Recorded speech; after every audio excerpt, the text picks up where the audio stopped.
I want to tell you my earliest memory. My memory, I've got God's given me a memory which is sometimes actually not so wonderful to have it, but I've got it. So one of my earliest memories is when I was an infant. I must have been a year and a half or maybe 2 years. And my father was a winemaker.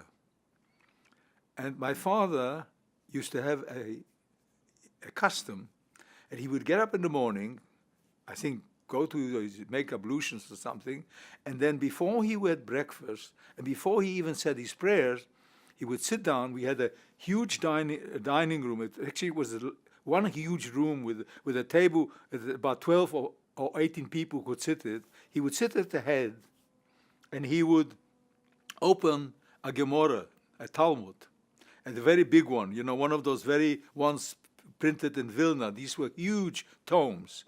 And he would study it, but he also had a thing about, he used to smoke cigars. And he would light up a cigar, and the smell of the cigar would permeate the room.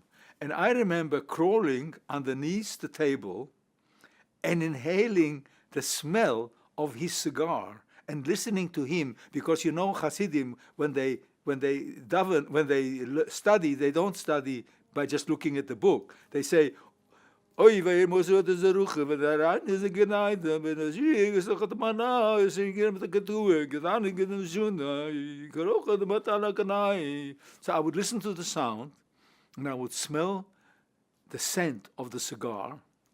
And of course, afterwards, later on, my father would give me the rings that came off the cigars and then the empty boxes, and I would play with the rings and empty boxes. And the smell of all this actually makes my father alive.